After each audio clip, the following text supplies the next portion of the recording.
salam, salam,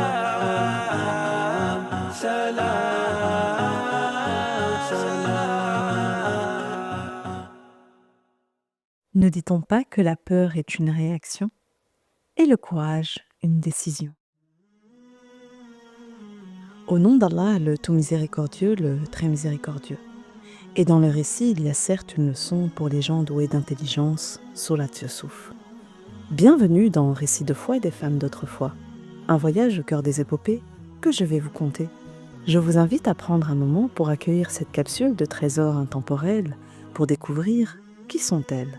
Ces récits riches en leçons et empreints d'une profonde vérité ne sont pas de simples histoires mais des clés pour avancer. Installez-vous confortablement, laissez-vous emporter par ces pans de vie et plongeons ensemble dans un monde d'enseignement infini. Voici l'histoire de Khawla bint Tha'laba, la femme qui reprit ses droits. Le monde évolue, le monde change. Rien ne dure, mais l'islam, lui, perdure. Aujourd'hui, je vais vous conter le récit de celle qui osa reprendre ses droits grâce à Allah subhanahu wa ta'ala et sa loi. Tout commença au temps du prophète, au temps de celui qui ralliera la plus grande communauté lorsque sonnera la trompette. À l'heure du jugement dernier, celui même qui intercédera lorsque d'aucun des autres prophètes ne nous aidera. Voilà le récit conté d'une douce vérité, repris dans les premières ayats de la sourate Al-Mujaddala. L'histoire d'une répudiation au détour d'une discussion entre le prophète et une femme qui, à cet instant, eut le courage et la détermination de lui déverser toute la douleur de son âme. Voici venir les ayats, paroles d'Allah subhanahu wa ta'ala. Bismillahirrahmanirrahim. قد سمع الله قول التي تجادلك في زوجها وتشتكي إلى الله والله يسمع تحاوركما إن الله سميع بصير الذين يظاهرون منكم من نسائهم ما هن أمهاتهم إن أمهاتهم إلا اللائي ولدنهم وإنهم ليقولون منكرا من القول وزورا وإن الله لعفو غفور والذين يظاهرون من نسائهم ثم يعودون لما قالوا فتحرير رقبة من قبل أن يتماسا ذلكم توعظون به والله بما تعملون خبير فمن لم يجد فصيام شهرين متتابعين من قبل أن يتماسا فمن لم يستطع فإطعام 60 مسكينا ذلك لتؤمنوا بالله ورسوله وتلك حدود الله وللكافرين عذاب أليم. En voici la traduction. Au nom d'Allah, le tout miséricordieux, le très miséricordieux. Allah a bien entendu la parole de celle qui discutait avec toi à propos de son époux et se plaignait à Allah. Et Allah entendait votre conversation, car Allah est audient et clairvoyant. Ceux d'entre vous qui répudient leurs femmes en déclarant qu'elles sont pour eux comme le dos de leur mère, alors qu'elles ne sont nullement leur mère, car ils n'ont pour mère que celles qui les ont enfantées. Ils prononcent certes une parole blâmable et mensongère.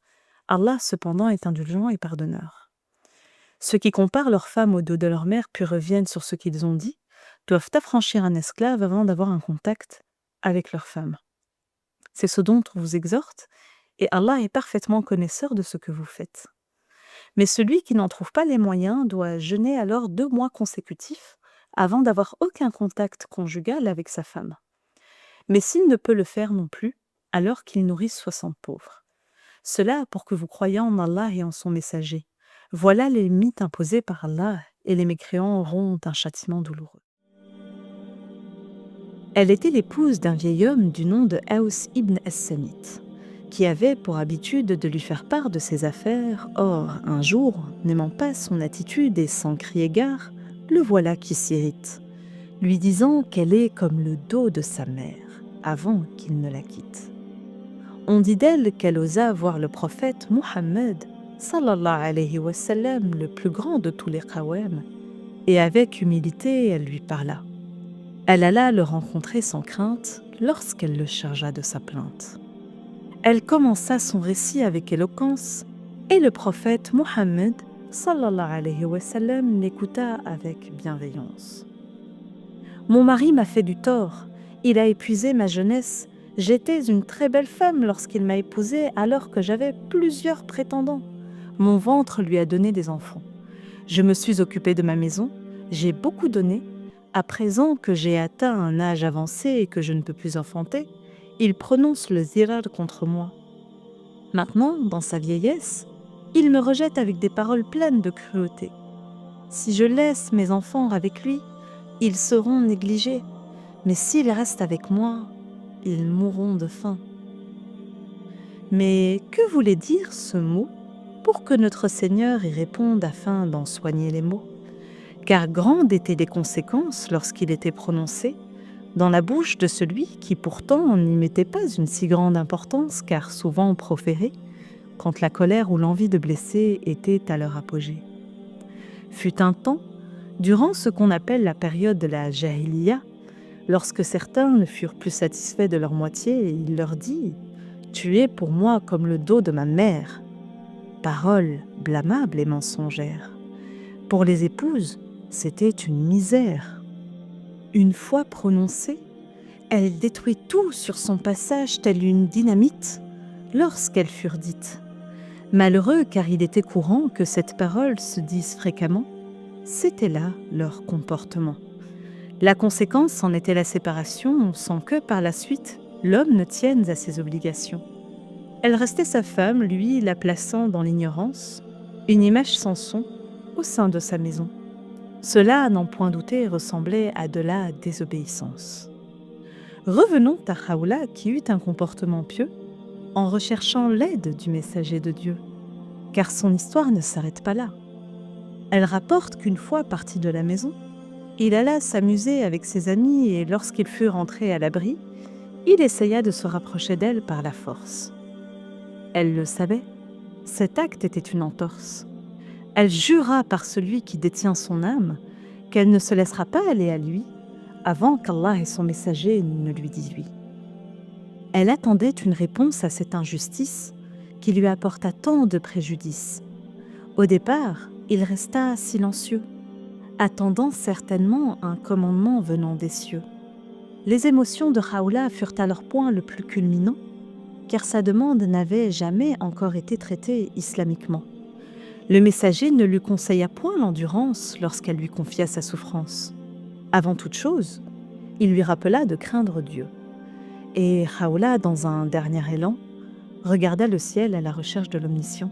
Elle ajouta « Ô Seigneur Dieu, je me plains à toi de ma détresse, de ma douleur et de l'injustice que j'ai subie. » Face à sa détermination inébranlable, survient un événement improbable. Aïcha rapportera qu'à peine le récit fut exposé, qu'au même instant, Allah subhanahu wa ta'ala le Tout-Puissant envoya Jibril qui fit son apparition pour révéler au messager ce qui serait un ordre de soumission à tout homme faisant preuve de rébellion. Car la réponse d'Allah subhanahu wa ta'ala apporta une parfaite solution à travers les 4 premières ayats de la sourate Al-Mujaddala. Khawla resta sans voix. Ainsi, plus aucune ambivalence quant à la solution qui sera donnée à tout homme ne faisant pas preuve de cohérence lorsqu'il s'agira de prononcer cette parole illicite au caractère si implicite. Il lui sera donné à la forme impérative plusieurs tentatives de se racheter, avant qu'il ne puisse retrouver une intimité avec elle de façon définitive. Ce qui sera dit par notre noble messager sera une obligation pour expier ce péché. Toute forme d'intimité sera ainsi retrouvée et leur comportement rectifié. Rapportant les paroles du maître de la création comme solution, le messager dit « Ton mari doit affranchir un esclave pour expiation. » À cela, Khawla dit « Mais il n'a pas d'esclave. » Il lui appartient de jeûner pendant 2 mois consécutifs, lui dit alors le prophète. Elle répondit « C'est un vieil homme, il ne peut pas supporter un jeûne de 2 mois. » À cela, il ajouta qu'il fasse alors nourrir 60 pauvres. Khawla, désemparée, dit « Il n'a rien pour faire cette aumône. » Et les témoins furent stupéfaits lorsqu'ils l'entendirent ajouter à la suite « Je pourrais l'aider à remplir cette dernière condition ?» Cela ressemblait davantage à un plaidoyer pour l'aider dans le chemin de la rédemption. Était-ce l'amour qui la fit parler ainsi ou la compassion? Dans tous les cas, ce n'était pas la fin de la conversation. Le noble messager ajouta « Dis-lui alors d'aller chercher un tel et de prendre chez telle personne un bac rempli de dattes qu'il pourra distribuer à 60 pauvres. » La négociation entreprise par Khawla est empreinte d'espoir. L'espoir révélant l'amour caché, tel un miroir, porté par cette femme dans son cœur pour cet homme coupable, dont elle sait que la pauvreté et la vieillesse le rendent incapable. Incapable de répondre seul aux solutions, et cela même s'il y mettait toute sa détermination. Avant que Khawla ne s'en aille, le prophète, touché par son courage, lui rappela de transmettre le message à son époux sans faille. Réussissant à changer la destinée de toute femme qui sera désormais bafouée, le récit de cette grande dame dont le combat fut approuvé par Allah subhanahu wa ta'ala. De cette histoire, ce n'en fut pas la fin. On rapporte qu'elle retrouva son époux et sauva son destin. Il avait appris la leçon. Le décret qui devint celui de toute une nation, et ensuite celle de toute une communauté, Aus était pris d'une grande peine lorsqu'il retrouva sa bien-aimée. Plus aucune fois, il ne la blessa. Celle dont l'histoire sera révélée par notre Seigneur, qui parlera de ses déboires, fera parler d'elle une fois de plus, durant le califat de Omar ibn Khattab. L'on rapporte que Omar, qui était calife et très occupé par ses activités, assis sur sa monture conduisant une armée, accompagné de plusieurs notables de rang respectable, s'arrêta pour discuter avec une vieille dame, car c'est elle qui l'interpella. Ce grand compagnon fut pris par cette discussion qui parut être une éternité. Comment cette vieille dame pouvait-elle retenir l'émir, dont le temps n'était pas aussi précieux que celui de cet homme si pieux?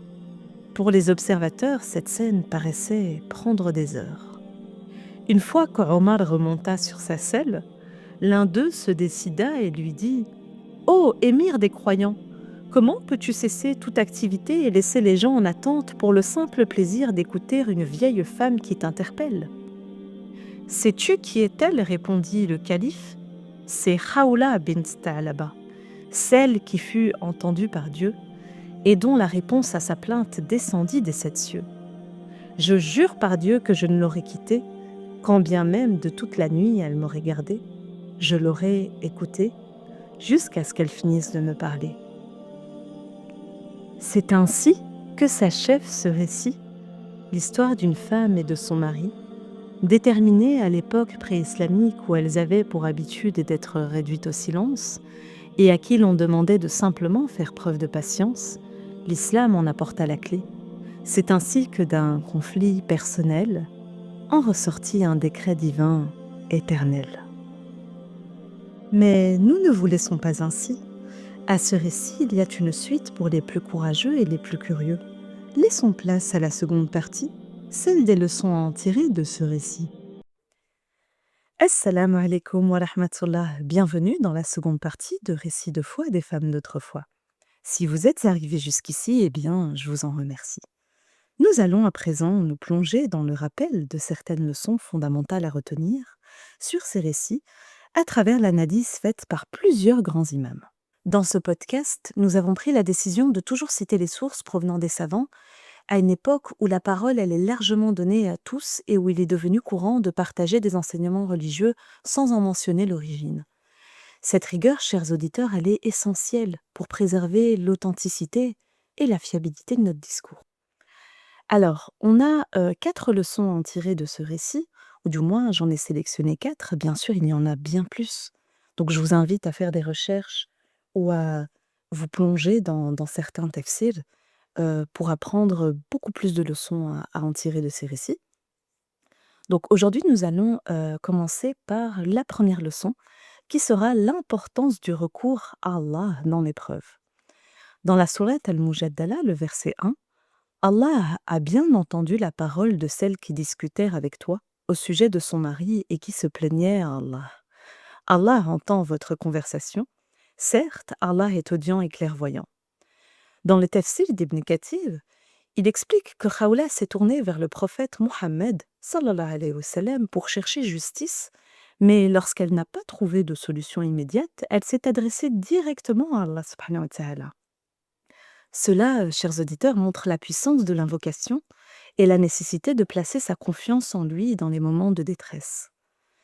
La leçon à en tirer, c'est que quand nous faisons face à une injustice ou à une difficulté, notre premier réflexe doit être de nous tourner vers Allah subhanahu wa ta'ala, car c'est lui qui détient la véritable solution. La deuxième leçon à en tirer, très intéressante, qui est la sagesse dans la résolution des conflits conjugaux. Toujours dans la sourate Al-Mujaddala, du verset 2 à 4, Allah interdit la pratique du zihar et impose une expiation pour ceux qui le pratiquent. Affranchissement d'un esclave, nous l'avons vu à travers le récit, jeûne de 2 mois consécutifs ou encore nourrir 60 pauvres. Dans le tafsir d'Al-Tabari, il explique que cette révélation montre comment l'islam réforme les coutumes injustes. Ici, le mariage ne doit pas être un outil d'oppression et les conjoints doivent respecter les droits des uns et des autres. C'est très très important. Donc la leçon ici à en tirer, c'est que l'islam prône avant tout la justice et la bienveillance dans la relation conjugale. Un mari ne doit pas priver son épouse de ses droits sous prétexte de colère ou de coutume ou de tradition. Alors l'avant-dernière leçon est le rôle actif des femmes dans la société et leur droit à la parole, bien souvent oublié malheureusement. Alors dans le tafsir d'Al-Qurtubi, il met en avant le courage de Khawla, qui n'a pas accepté passivement son sort. Elle a osé défendre ses droits et plaider sa cause devant le prophète Mohammed sallallahu alayhi wa sallam, prouvant ainsi que les femmes ont toute leur place dans le dialogue social et religieux. La leçon à en tirer, c'est que l'islam encourage les femmes à s'exprimer avec sagesse et à défendre leurs droits. Khawla est un exemple de patience et de persévérance dans la revendication de la justice. Ça, c'est un point vraiment essentiel, chers auditeurs. Et enfin, on a l'importance de la législation divine dans la réforme sociale. Dans le tafsir de As-Sa'di, il note que cette affaire a mené à une réforme juridique en abolissant une pratique injuste. Cela montre comment la révélation est venue pour établir une société plus équitable. La leçon à en tirer, c'est les lois divines, elles ne sont pas injustes, et au contraire, elles viennent rétablir la justice et améliorer la condition de vie humaine. Donc la conclusion par rapport à Khawla, c'est qu'elle est un modèle de foi et de courage. L'histoire de Khawla bint Ta'laba nous enseigne que, premièrement, face à une injustice, il faut se tourner vers Allah subhanahu wa ta'ala et chercher des solutions avec sagesse.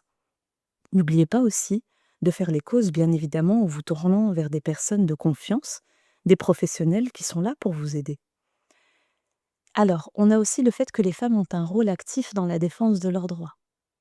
Et enfin, l'islam est une religion de justice qui protège les faibles contre les abus. Khawla a laissé une empreinte indélébile dans l'histoire de l'islam en prouvant que la voix d'une seule femme peut conduire à un changement législatif divin. Merci à vous pour votre écoute. Restez toujours plein d'espoir et je vous retrouve la semaine prochaine pour une nouvelle histoire.